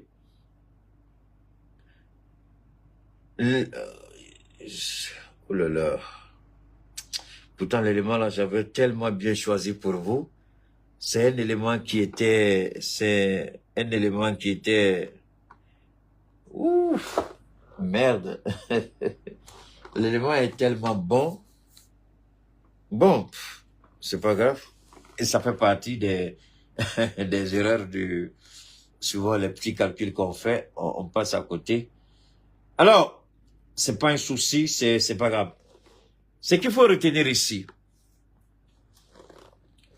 le président Félix, je pense bien qu'il s'est dit, doit comprendre que Paul Kagame, il est prêt à défier, pas seulement la communauté internationale, mais il est prêt à défier, en tout cas, tout pouvoir si nécessaire. Parce que pour Paul Kagame, qu'est-ce qu'il dit? Paul Kagame dit, Goma est une menace pour la sécurité nationale du Rwanda. C'est ce que Paul Kagame dit. Mais est-ce que cela peut justifier l'agression rwandaise en RDC? Et l'élément que je voulais vous présenter, ça me fait tellement mal, je n'ai pas, il y a une séquence d'intervention. 1. Le ministre des Affaires étrangères de la France, il dit que ce n'est pas par les armes qu'ils arriveront à résoudre quelque chose. Mais il faut négocier. Africains, Africaines, aidez-moi à comprendre. La France dit que ce n'est pas par les armes qu'il faut négocier. Mais qu'est-ce que la France fait en Ukraine? Les Européens se sont opposés à tout dialogue avec Poutine. Tout ce qu'ils ont dit, il faut soutenir, soutenir, soutenir, soutenir, soutenir, sans relâche. Alors, voilà l'Union européenne et l'OTAN qui versent des milliards et des milliards d'euros et de dollars en armement, en soutien à l'Ukraine. Et quand c'est la RDC, alors qu'ils ont besoin de ce minerai, technologie. Quand vous entendez intelligence artificielle, là, vous pensez que la technologie, ils ont besoin d'un certain nombre de composants. Et la RDC détient 60% des réserves mondiales de ce composant-là. Les trucs de la RDC, est-ce que les Congolais comprennent la valeur qu'ils ont? Est-ce que les Congolais réfléchissent à ce qu'ils représentent réellement dans le monde? Regardez Shanghai. Pourquoi la Chine est prête à déclencher la 3e guerre mondiale et dit qu'elle ne va pas renoncer à sa souveraineté sur Shanghai? Pourquoi les Américains veulent que Shanghai soit détaché de la Chine? Parce que les micros, comme on appelle les microprocesseurs, il y a beaucoup de composants, des téléphones, des logiciels, des avions, ça vient de là-bas. La technologie, ça vient de chez eux. Les fusées, vous avez entendu tout à l'heure dans le commentaire, les fusées, les logiciels, les drones de surveillance, les radars de surveillance, les avions, tout ce que vous pouvez imaginer comme logiciel de communication. Ils ont besoin de cet élément-là.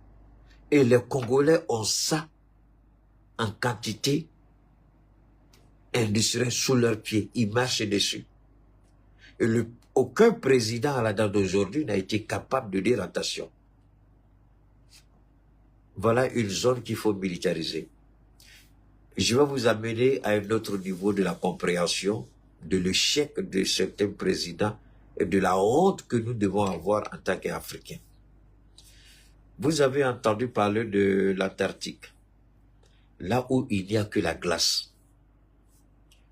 Il y a une réserve intarissable de gaz là-bas. Je dis bien une réserve intarissable d'armes et de gaz là-bas. Et Poutine a pris le temps, il a demandé au génie russe, à l'armée russe, de développer des armes permettant à la Russie de pouvoir sécuriser sa portion. Chaque pays est parti, les Américains sont allés prendre pour eux. La Russie est le pays qui a la plus grande superficie. C'est pas la Russie seule. Tous les pays, en tout cas, qui peuvent développer une technologie pour permettre d'être là-bas, ces pays-là. Mais la Russie a dévancé tout le monde. Et la Russie a dit, l'avenir du monde, c'est là-bas. À cause des réserves qui sont là-bas. Ce sont des réserves qui n'ont jamais été exploitées. D'ailleurs, c'est pour ça que quand la guerre en Ukraine a commencé, la compagnie Total a investi des milliards et des milliards d'euros là-bas. Et le maudit de Zelensky avait demandé à Total de fermer. Total dit qu'elle ne peut pas fermer. Donc Total a été tellement intelligente, il y a eu un arrangement entre Total et la Russie. C'est comme la compagnie est passée sous le contrôle de la Russie, mais Total est là-bas. Donc Total a décidé de laisser des actions à la Russie et Total devient minoritaire. Mais c'est un arrangement dont ça c'est entre eux là-bas. Mais alors, Total dit qu'elle ne peut pas partir. Même s'il faut laisser, donc Total a le deal que Total a signé, c'est de dire à la Russie, on ne peut pas partir, on ne va pas quitter. On a trop investi, ça c'est l'avenir. On ne peut pas laisser ça. On aura besoin de ça. Donc il y a un deal qu'ils ont passé à la Russie, et puis on n'en parle plus. On les a mis sous les radars. Mais cette zone-là, Donald Trump revient en force. Il veut que les Américains arrivent. Donc la Russie les a dévancés sur le plan militaire, sur le plan technologique. La Russie a développé. Vous avez vu le bateau nucléaire là qui produit l'énergie. Le sous-marin nucléaire qui produit l'énergie, c'était par rapport à là-bas. Merci beaucoup, Sougalo Traoré. Donc la Russie, pourquoi je vous parle de ça? L'Antarctique, c'est une conquête. Tous les pays qui ont une technologie avancée essaient d'aller pour prendre un peu dedans. Mais là-bas, c'est la glace seulement. Hein. Donc, les forces spéciales russes, c'est là-bas qu'ils sont formés. Eux, ce sont les criminels que Poutine ne fait pas sortir. Quand Poutine fait sortir ceux-là, c'est pas bon. Il y a des armes même qui ont été conçues uniquement que pour là-bas. Mais si ces armes-là, on les met sur les champs de bataille, ces armes-là peuvent faire disparaître l'Ukraine en une fraction de seconde. La question ici que vous et moi, on doit se poser, comment dans nos pays, à l'exception de l'AES aujourd'hui, en Afrique, à l'exception des pays maghrébins, c'est-à-dire le Maroc, même si je n'aime pas cet idiot de pays, l'Algérie, l'Égypte, la Tunisie, pas trop, ce sont des pays qui ont développé une présence militaire sur des sites stratégiques. Et ces sites-là sont considérés comme des sites pour la sécurité nationale. Mais vous ne pouvez pas prétendre avoir le contrôle sur un site classé secret défense ou sécurité nationale sans avoir un renseignement. J'ai toujours dit ici pendant mes interventions qu'un président qui sous-traite le renseignement avec la DGSE de la France ou tout autre service de renseignement impérialiste, ce président-là, que Dieu lui vienne en aide, parce qu'à tout moment, on peut le liquider. Pourquoi l'Occident, l'impérialisme échoue en Afrique, particulièrement dans le Sahel? Parce que, pour la simple et bonne raison que nous avons développé nous-mêmes notre propre réseau de renseignement. Nous ne sommes soumis à aucune puissance de ce monde. Nous avons la souveraineté totale sur notre service de renseignement, contrairement à beaucoup de pays africains. C'est pourquoi pourquoi on a chassé, la France a chassé son directeur de la DGSE. Et pourquoi les Américains, ils sont rentrés dans leur pire folie, et ils ne comprennent pas. Comment ils n'ont pas vu venir? Mais vous voyez venir à l'époque parce que notre renseignement a été entre vos mains. Aujourd'hui, là, vous n'avez pas notre renseignement. C'est pourquoi je dis à mon jeune frère Christ souvent, il faut même balader. Parce que tu n'as pas eu l'idée du niveau de notre renseignement. Il ne faut pas les sous-estimer. Ils ne parlent pas, mais ils sont au courant de beaucoup de choses. Et ce qui dit n'a pas un renseignement souverain, le Congo ne gagnera pas cette guerre. Ça, c'est un premier élément. Si Tshisekedi ne comprend pas que Goma doit être classé comme l'Antarctique l'est pour la Russie, une zone, un site stratégique, un site considéré comme, je ne sais pas comment vous le bon français, mais comme une zone de sécurité nationale. Et si on ne comprend pas qu'il faut rapidement mettre tout en œuvre pour les repousser, mais ça va être pratiquement impossible. Je vais vous dire pourquoi. Regardez l'Ukraine qui est affaiblie à tous les niveaux. Mais depuis que l'Ukraine, l'armée ukrainienne est rentrée dans cette région de la Russie, à Kursk, c'est ça, non? C'est Kursk, c'est ça, voilà. Jusqu'aujourd'hui, ils sont là-bas. Malgré qu'on les tue, mais ils sont encore là-bas. Ils sont plus opérationnels, mais ils sont présents. Ils font chaque fois que possible, ils sortent, ils font des opérations de... je sais pas, ils s'attaquent à la population civile, ils attaquent des bâtiments, à partir de là-bas, ils jettent des drones souvent vers d'autres villes russes. Mais une fois que les rebelles rentrent dans une grande ville, pour les faire ressortir, c'est quasiment impossible. Vous êtes obligés de négocier. Et aujourd'hui, pourquoi ils ont pris Goma? Ils ont pris Goma parce que leur objectif, c'est de reprendre la zone où se trouve le coltan, l'or et le, je sais pas, c'est cobalt, c'est ça. Les trois minéraux qui sont là-bas, l'or, le coltan et le cobalt, ils veulent avoir le contrôle sur ces deux régions. Il y a deux régions qui, et surtout la seule région où on a 60% des réserves mondiales de coltan, qui est un minerai rare, cher et beaucoup demandé. Ils vont plus sortir. Et c'est l'erreur du président lâche Tshisekedi. Il a trahi. Moi, vous me demandez, les Congolais doivent demander des comptes au président. Il a trahi. Il a prêté serment de défendre la République du Congo. Il a prêté serment de défendre l'intégrité du territoire. Et il a échoué à défendre l'intégrité du territoire. C'est pourquoi je dis, c'est facile d'accuser le Rwanda. C'est facile d'accuser la France. Mais quelle est notre part de responsabilité? Chaque fois qu'il y a une situation, ce n'est pas forcément les autres tout de suite qu'il faut condamner. Qu'est-ce que nous n'avons pas fait? Qu'est-ce que nous aurions dû faire? Quelles sont les dispositions? Comme l'a dit ma grand-sœur tout à l'heure aux États-Unis, elle dit, qui veut la paix prépare la guerre. Est-ce que Tshisekedi n'a pas compris ça? Pour avoir été le fils d'un opposant, toute ta vie, tu l'as vécu en tant que fils d'opposant. Comment tu n'as pas compris que aujourd'hui, quand Dieu te fait grâce à ton père qui a voulu être président, il ne l'a pas été, il est mort.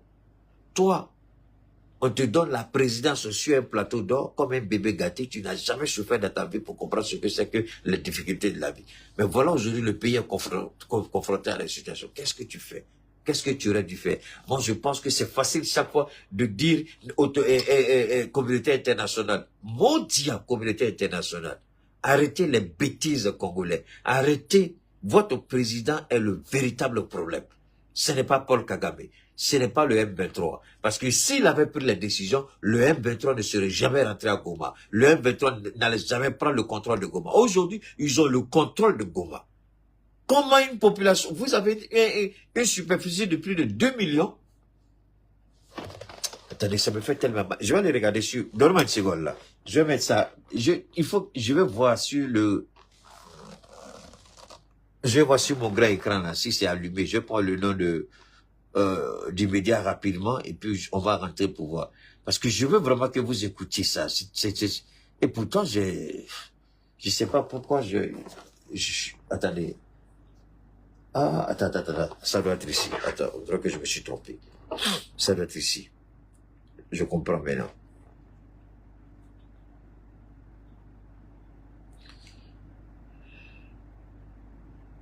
Voilà, c'est ça qui est là. Ok. Donne-moi une seconde, hein. Je vais rentrer ici rapidement. Je crois que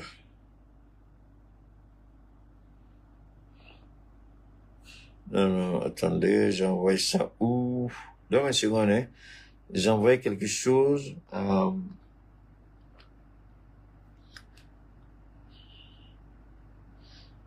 Donne-moi une seconde, il faut que j'arrive à récupérer.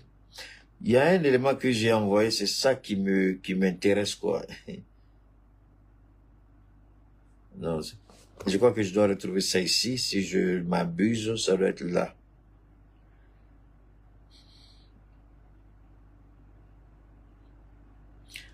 Une seconde, rapidement.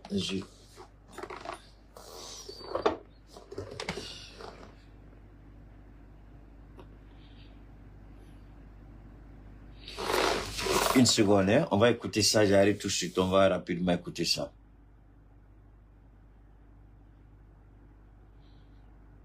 On va écouter ça. Le temps, oh là là, lui aussi veut me faire. Ouh, c'est pas vrai. Attendez.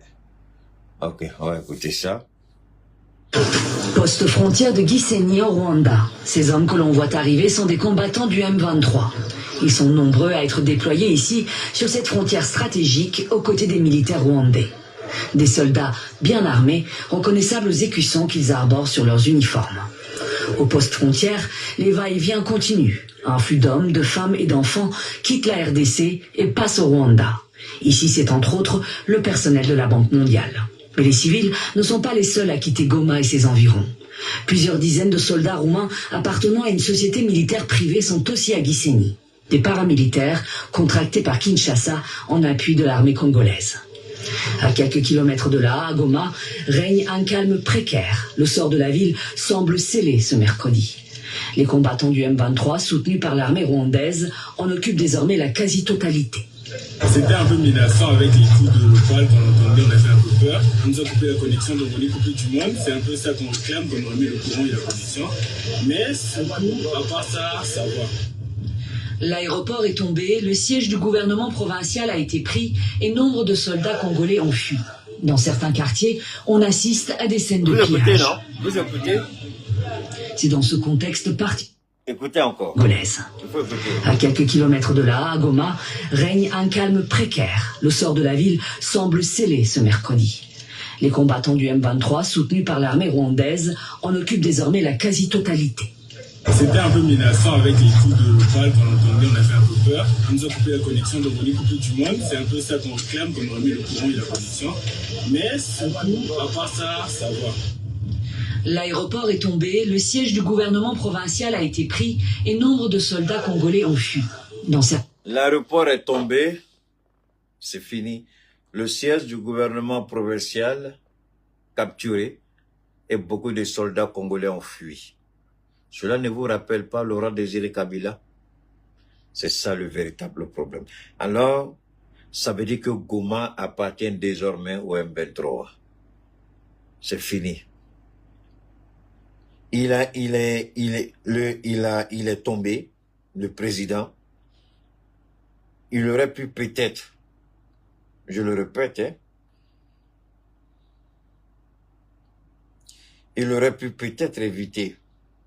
Est-ce que c'est pas ici? Attendez, hein. Ce que vous avez entendu, c'est qui se passe à l'est du Congo.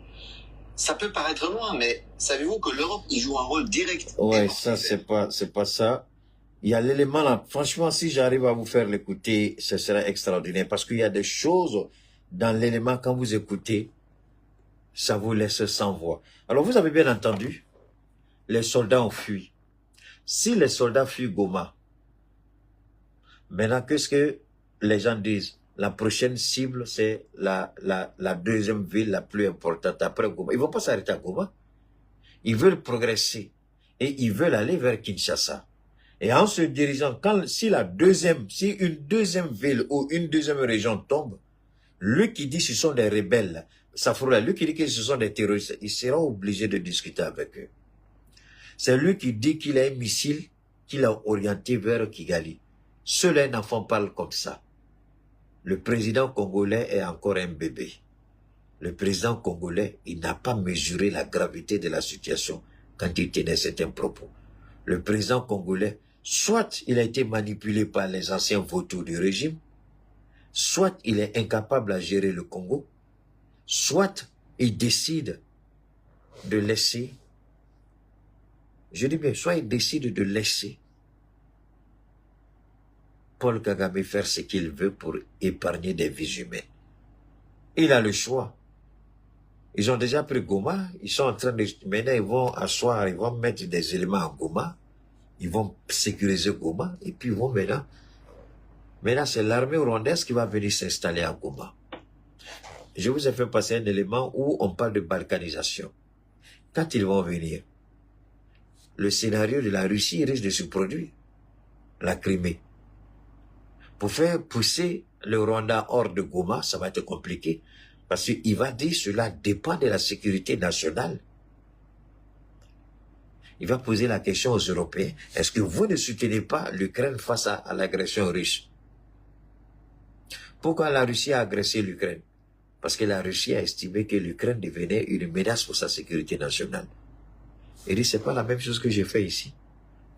La RDC devenait une menace pour ma sécurité. Donc je suis venu m'asseoir. Si vous pouvez dire à la Russie de laisser tomber la Crimée, je laisse tomber Goma. Ce qui n'arrivera pas. Donc il a des éléments pour discuter. Les gens vous font croire qu'il y a des pressions. Ces pressions-là, c'est bidé, c'est zéro. Ça n'ira nulle part. Que Kagame est rentré à Goma, je ne sais pas comment il va sortir de Goma. Peut-être à sa mort, le nouveau président qui sera, peut-être à sa mort, il y aura un nouveau président avec qui il va falloir discuter. Sinon, tant que Kagame sera en vie, Goma c'est fini, il ne va pas lâcher du laisse. Il ne va pas laisser. Et c'est ce que Tshisekedi aurait dû comprendre. C'est là qu'il aurait dû commencer à armer. Vous voyez, malgré tout ce qu'on dira de nos régimes dans le Sahel, les gens vont commencer à nous respecter. Parce que nous, on a compris, seul le langage des armes permet de vous faire respecter. Seule la force de votre armée va pousser les autres à vous respecter. Sinon, imaginez comment un pays minuscule de 26 000 km² face à un géant de plus de 2 millions de km² arrive à faire plier le président de ce pays-là. Soit le président, il est indigne, il est incapable, il est inconscient et il ne mérite pas d'être à la tête de ce pays-là. Moi, je voudrais que Philippe explique aux Congolais comment le Rwanda qui n'a que 30 000 soldats, 26 000 km², 14 millions d'habitants, face au Congo, plus de 2 millions de km², plus de 130 000 soldats, plus de 100 millions d'habitants, qu'il explique aux Congolais. C'est pourquoi je dis à mes frères congolais, vous qui allez attaquer les ambassades, je comprends votre frustration, mais posez-vous une seule question.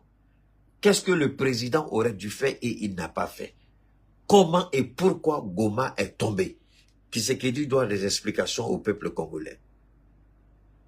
Je suis contre Paul Kagame et je vais le combattre avec mes propos. Mais que les Congolais se posent les bonnes questions. Qu'est-ce qui n'a pas marché à Goma? Qu'est-ce qui aurait dû être fait? Est-ce que la France que vous attaquez aujourd'hui, vous avez brûlé l'ambassade à sa part de responsabilité? Oui. Mais la France a voulu nous imposer sa vision. On a dit non.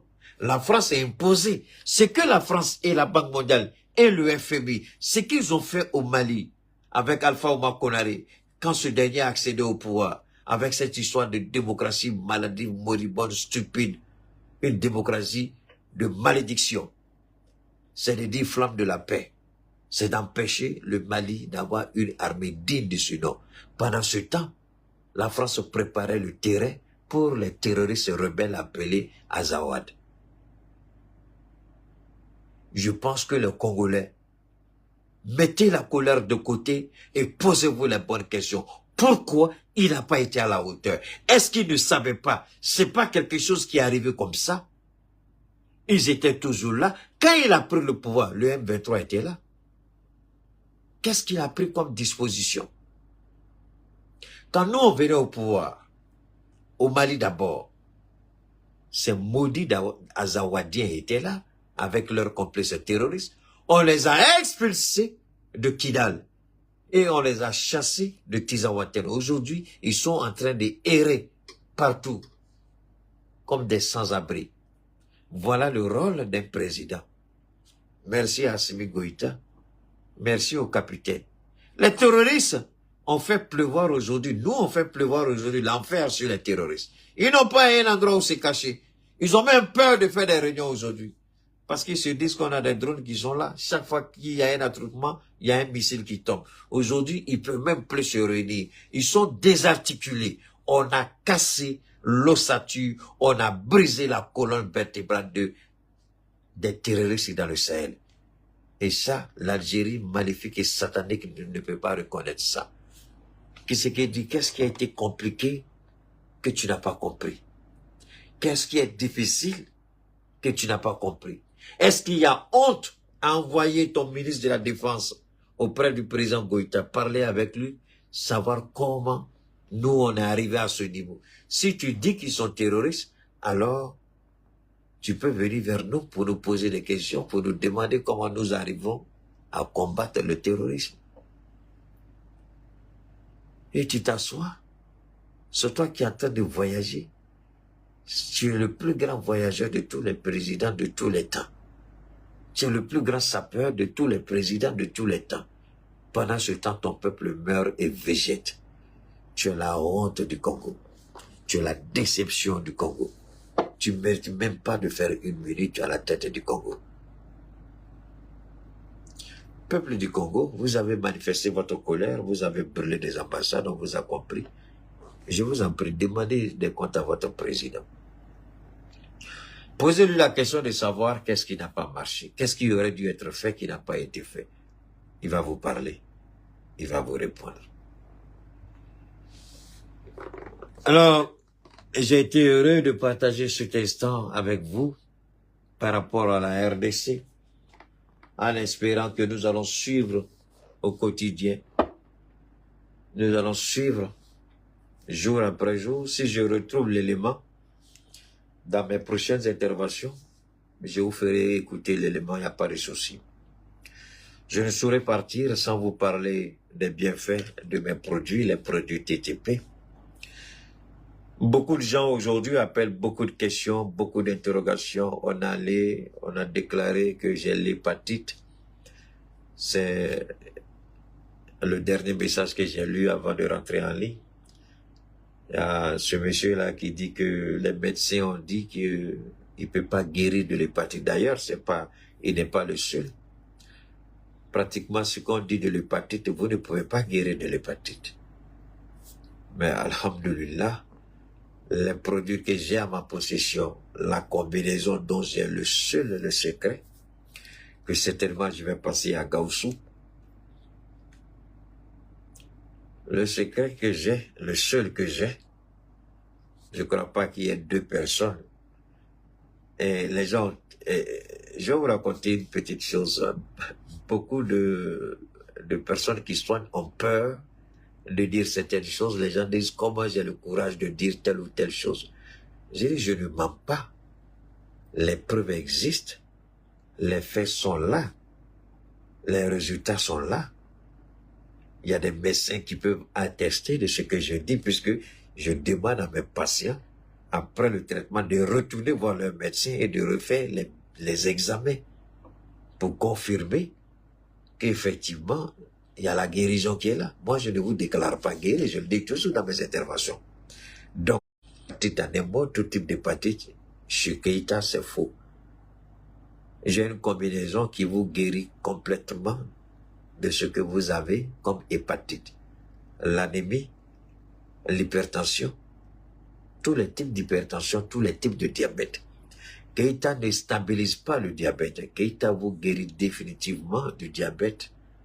Ça, ce n'est pas la propagande. Les faits sont là, les preuves existent. Nous respectons l'intimité et la vie privée des gens. On ne peut pas venir citer des noms ici. On risque d'avoir des problèmes parce que pour le faire, il faut que les gens soient d'accord avec vous. Mais Dieu seul sait si je mens aussi. Au moins si j'ai peur de Dieu. Donc nous arrivons à soigner ce que la médecine moderne appelle de pathologies incurables. Par la grâce de Dieu, nous les guérissons, nous les traitons. Et ces personnes-là retrouvent la santé et la guérison complète. D'accord? Que ce soit le VIH-Sida, Keïta ne déclare personne atteinte du VIH-Sida. Keïta dit, qu'est-ce que les médecins disent après les analyses? Les médecins disent que vous avez le VIH-Sida. Voilà ce que Keïta vous propose comme traitement par rapport au VIH-Sida. par rapport à l'hypertension, par rapport à l'anémie, par rapport à l'hépatite, par rapport à l'insuffisance rénale, au cancer rénal, à la prostate, lésions au niveau de la prostate, cancer de la prostate, tumeur du cerveau, douleurs neuromusculaires, ménopause précoce, trompe bouchée, fibrome, kyste, myome, ulcère gastrique, ulcère d'estomac, bouffée d'oxygène, n'est-ce pas, colopathie, hernie discale, la liste est longue. Il y a des cas où nous donnons un seul traitement. Il y a des cas où nous faisons des combinaisons. Vous voulez un meilleur résultat? Je vous propose une combinaison en fonction de ce que vous me donnez comme information par rapport à ce que le médecin dit. Je répète, il n'y a pas un pays sur la terre des hommes où les produits TTP de Cheikh Oumar Keïta ne peuvent pas aller. Même si vous êtes en Antarctique, si un avion peut arriver là-bas, qu'un homme peut arriver, les produits de Keïta peuvent vous rejoindre là-bas. Et évitez surtout de passer par des personnes interposées.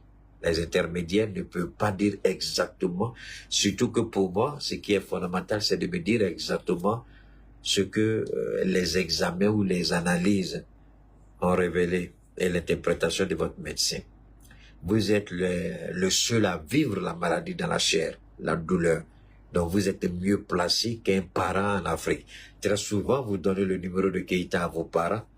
Je le dis toujours, c'est pas nécessaire. Vous pouvez, à travers, le numéro que je donne, que je vais donner tout à l'heure, il y a un seul numéro. C'est le 223 72 77 47 88. 223 72 77 47 88. C'est un numéro WhatsApp. Vous laissez un message. C'est vrai que je reçois beaucoup de messages, mais souvent je fais l'effort de répondre à tout le monde. D'accord? Si vous avez envoyé un message que je n'ai pas répondu, ça fait une semaine, relancez le message. Faites comme cette veuve-là dans la Bible, qui tous les jours allait voir le juge qui ne lui rendait pas un jugement honorable. Mais tous les jours, elle allait jusqu'à ce que le juge dise, vraiment, tu viens tous les jours me fatiguer. Pardon, aujourd'hui, là, voilà ton jugement. Donc, ne soyez pas fatigués. Chaque fois, si je ne réponds pas, relancez. J'ai pas dit de trop appeler. Relancez. Forcément, je vais répondre un jour ou l'autre. Et au mieux de ma disponibilité, puisque je suis en train de m'organiser pour vraiment faire en sorte de pouvoir répondre à beaucoup de personnes. D'accord? Voilà. Certainement que quand cela sera fait, je vais vous tenir informé. Et puis, on va gérer au mieux vos demandes. Je répète une dernière fois, que ce soit le cancer, que ce soit la colopathie, l'hernie discale, que ce soit l'arthrose ou la drépanocytose, l'hépatite ou l'hypertension, le diabète ou le cancer, le VIH/SIDA ou tout type d'MST, nous faisons le maximum pour vous aider. Mais nous allons vous aider sur la base des informations que vous me donnez. C'est en fonction de cette information-là que moi, je vous dis, voilà ce que je peux proposer. Il y a différents types d'hémorroïdes. Il y a les hémorroïdes internes et externes. Nous essayons différents types de cancers aussi, surtout les femmes. Au niveau, le cancer du col de l'utérus ou le cancer du sein, c'est beaucoup fréquent avec les dames. Le cancer de la prostate aussi, c'est beaucoup fréquent avec les hommes. Les hommes aussi qui ont ce que j'appelle le dysfonctionnement érectile, c'est-à-dire la libido. On essaie à notre niveau de vous aider. Ceux qui ont un taux insuffisant de spermatozoïdes dans le sperme lorsque c'est injecté. La difficulté aussi d'ovulation au niveau des femmes. Nous essayons à notre niveau aussi de vous aider. C'est Dieu qui bénit avec les enfants, mais nous essayons de créer les conditions favorables pour la conception. Voilà. Nous créons les conditions dans votre corps à travers le traitement. Et nos traitements, je le répète, c'est 100% naturel. Il n'y a aucun produit chimique dedans. Aucun produit chimique, je répète, aucun ingrédient chimique. C'est 100% naturel par les plantes. Voilà. Donc, si vous êtes intéressé, vous connaissez quelqu'un, vous avez un ami, vous avez un partenaire, vous avez un frère, vous avez une soeur, un époux, une épouse, un collègue de travail, n'oubliez pas, vous pouvez lui donner le contact. Soyez cette main-là vers ces personnes. C'est le 223 72 77 47 88. 72 77 47 88. Alors, ce que je dis pour terminer, nous n'avons pas, ou du moins je n'ai pas d'agence quelque part, je n'ai pas de représentant quelque part. Toutes les livraisons se font à partir de Bamako, toutes les livraisons se font à partir du Mali, dans les différents pays, dans les différentes capitales où vous résidez. Voilà. Nous allons aussi continuer à soutenir cette grande dame, Fatmata Batouli, qui se bat au quotidien pour rendre la vie agréable à nos frères et sœurs à ces temps difficiles. D'accord? Le mouvement Bicol de Fatmata Batouli, nous le disons infiniment merci pour ses actions citoyennes, pour ses œuvres de bienfaisance, que ce soit au niveau des veuves de nos militaires, les orphelins de nos militaires, ou les couches de la société, ce que j'appelle la couche... oh là là, il faut utiliser les bons mots pour ne pas choquer les gens. Ceux qui sont économiquement faibles, voilà. Donc, ceux qui sont économiquement faibles, ceux qui ont du mal à pouvoir joindre debout, elle essaie d'accompagner, surtout les jeunes dames aussi, qui ont besoin de formation, parce que ce n'est pas forcément aller à l'école. Il y a des gens qui ne sont pas allés à l'école, mais il faut juste leur donner les armes qu'il faut pour se battre. D'accord? Donc, elle soutient vraiment les femmes dans ce sens-là. Elle aide beaucoup de femmes, que ce soit des veuves, que ce soit des célibataires, que ce soit des femmes mariées, celles qui veulent vraiment aider leur mari, les accompagner dans la prise en charge des besoins de la famille. Elle aide les jeunes, et surtout ces temps-ci-là, elle a lancé une opération pour faire en sorte que les jeunes gens, n'est-ce pas, ne se livrent pas à la facilité à travers les stupéfiants. D'accord? Parce que être sous l'influence des stupéfiants, vous pouvez commettre des crimes. Et lorsque vous avez la lucidité après, vous regrettez votre acte. Donc aujourd'hui, sensibiliser la jeunesse à s'éloigner des stupéfiants, c'est une très bonne chose. Donc nous disons infiniment merci à cette dame-là. Organiser des campagnes de sensibilisation sur la réinscription ou l'inscription sur la liste électorale, c'est-à-dire la révision annuelle de la liste électorale, c'est qu'elle fait, surtout pour la région de Caille, puisqu'elle-même vient de là-bas. Mais quand nous on en parle, c'est dans l'intention d'informer tout le peuple malien dans toutes les régions et les grandes villes du Mali. Hein? Donc infiniment merci Bouma Biko pour tout ce qu'elle fait. Et merci à vous, hein, fidèles amis toujours là pour nous accompagner dans ce qu'on fait. Merci infiniment. Permettez-moi, voilà.